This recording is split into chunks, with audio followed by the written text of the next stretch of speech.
Salam hər kəsə, əziz şagirdlər, əziz müəllimlər, tələbələr, hər kimsə bu videonu izləyirsə. Bu günlərim kosinus və sinus teoremlərine baxacaq. Daha çox bunların hardan gəldiyi ilə və necə bu formalara düşdüyü ilə bağlı müəyyən şeyləri müzakirə edəcəyik. Kosin və sinus. Qələm rənginə dəyişək buradan. Əla. Kosinus teoremi ne deyir? Kosinus teoremi deyir ki, uşaqlar, biz üçbucağın hər hansı bir tərəfini digər iki tərəfindən və onlar arasındakı bucaqdan istifadə edərək tapa bilərik. Buradakı formulada da gördüyümüz kimi bu kosin teoremidir. Çoxumuz bilir, amma çoxumuzun bildiyi kimidir. Əksəriyyətimiz hardan gəldiyi, necə bu formaya düşdüyünü bilmir. Bu günləri bunu müzakirə edəcəm. Kosinus teoremi ne deyir? Deyir ki, A-nın kvadratı, yəni bucağın bir tərəfi, axtaracağımız tərəfi bərabər olmalıdır. Digər iki tərəfinin kvadratları cəmi, yəni B kvadratı plus C kvadratı minus 2BC vurulsun kosinus alfa. Əla. İndi isə necə bu şəkilə düşdüyünü gəlin də bax. Təbii ki də bundan istifadə eləməyəcək bunu tapdığımız zaman. Ona görə də gəlin. Elə yaxşısı budur, bu formaları buradan qaldıraq. Çünkü biz bir şey ispat ediriksə, məntiq ikən ondan istifadə etməməliyik, onu çıxarmalıyıq. Əla. Ne edə bilərik? Burada A-nı axtarırıq. Əlimizdə B var, C var. Bunları əlaqələndirə, daha yaxşı əlaqələndirə bilmək üçün. Gəlin bu nöqtədən C-yə bir hündürlük çəkək. Burası olsun bizim hündürlüyümüz, H hündürlüyü. Burada H nəyə bərabərdir? Gəlin bunu tapaq. Şimdi sinüs alfa ilə yazsaq. Sinüs alfa bərabərdir nəyə uşaqlar? H bölünsün B-yə. Yəni qarşı katet bölünsün hipotenuza. Buradan da biz H tapsaq əgər, H nəyə bərabər olacaq? B vurulsun sinüs alfaya. Əla. H tapdıq. Yazaq burada. B vurulsun sinüs alfa. Düzdürmü?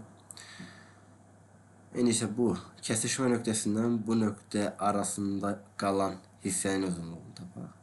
Bu nə bərabər olacaq? Belə yazaq. Kosinüs alfamız nəyə bərabər olacaq? Bura bir x desək. Düzdürmü? Bu x bölünsün B olacaq. Düzdürmü? Buradan da x'i tapsam əgər, x nə olacaq? B vurulsun kosinüs alfa. O zaman ben buradaki x'im oldu. Kosinüs B vurulsun kosinüs alfa.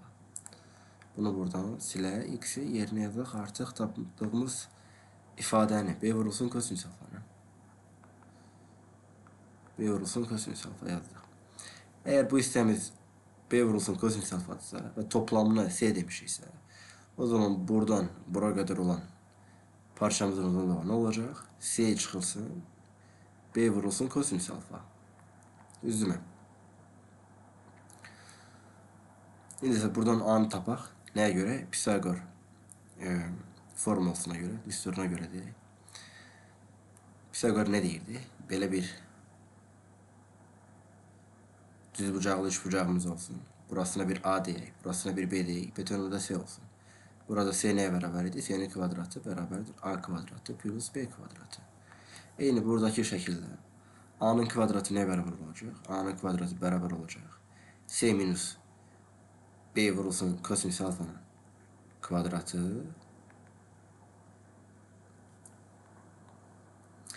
üzerine gələk buradaki tapdığımız katet.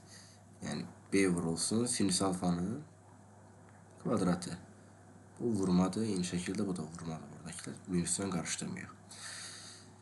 Allah bunu biraz sadələşdirək. Görək əlimizdə nə olur. A kvadratı bərabər olacaq. Bunu müxtisara görə açdıraq. C'nin kvadratı üzerine gələk.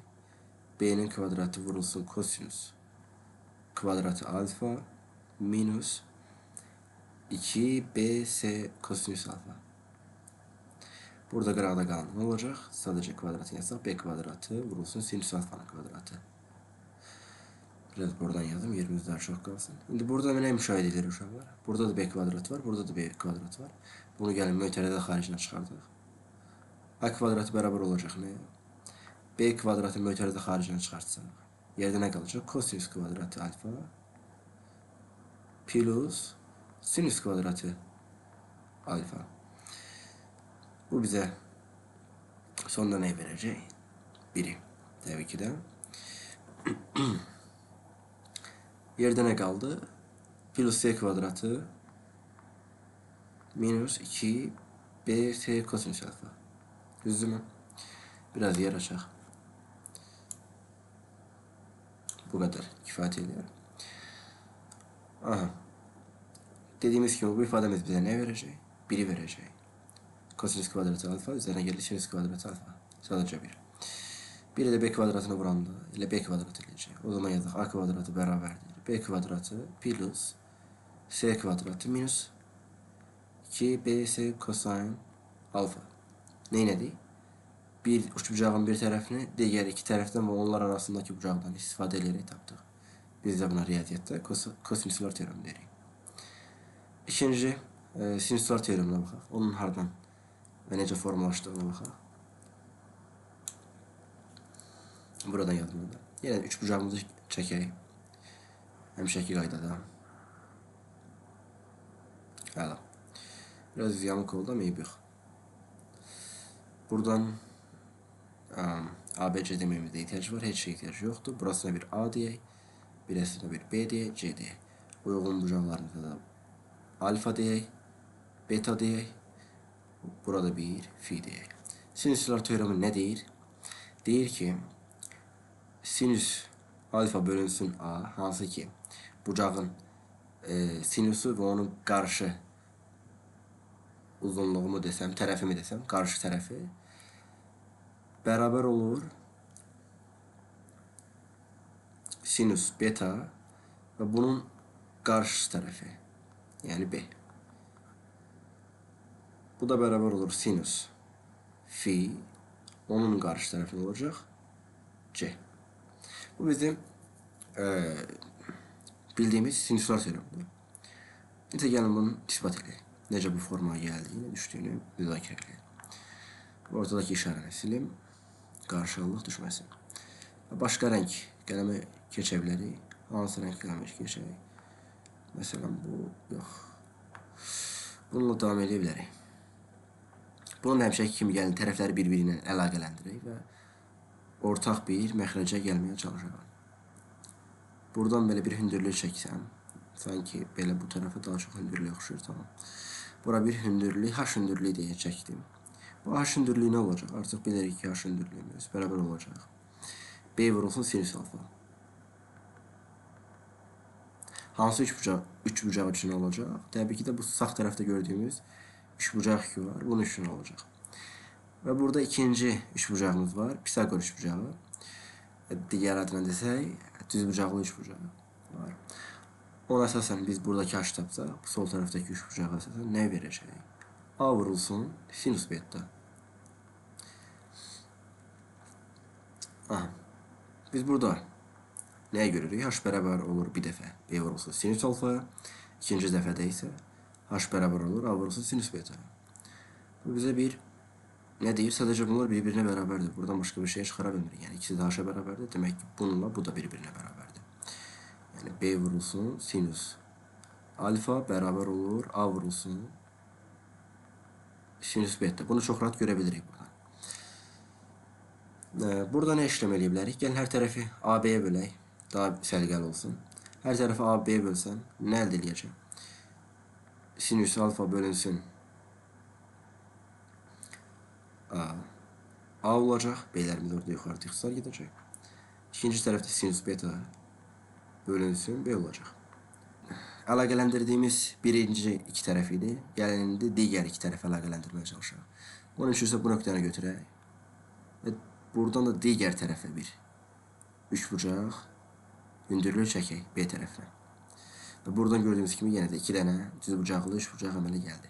Yəni hal-hazırda çəkdiyimiz üç bucağa da bir h iştirak deyək və daha hündürlüyə. Hündürlüyə bir h iştirak deyək və onu tapmağa çalışaq. H iştirağımız nəyə bərabər olacaq?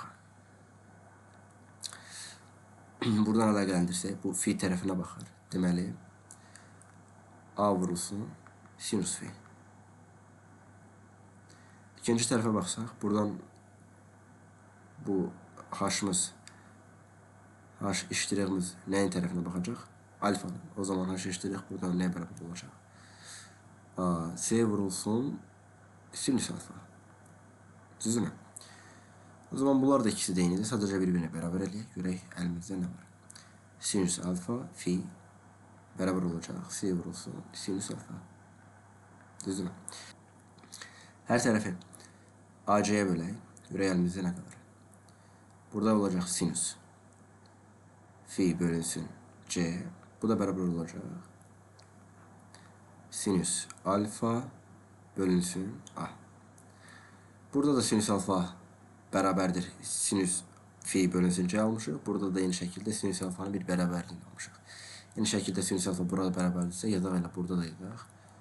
Sinüs alfa neye beraber? Sinüs alfa bölü A neye beraber idi daha doğrusu? Sinüs fi bölünsün C. Ve burada aldığımız bu nisbət, hansı ki bu nisbət 2 var, riyaziyyatda sinüslər teoremi adlanır. Bu da məşhur teoremlərimizdən biriydi. Bugünlük videomuz bu kadar olsun. Növbəti videolarda görüşənədək. Və mən videonu harda durduracağım. Buradan durduracağım. Okay.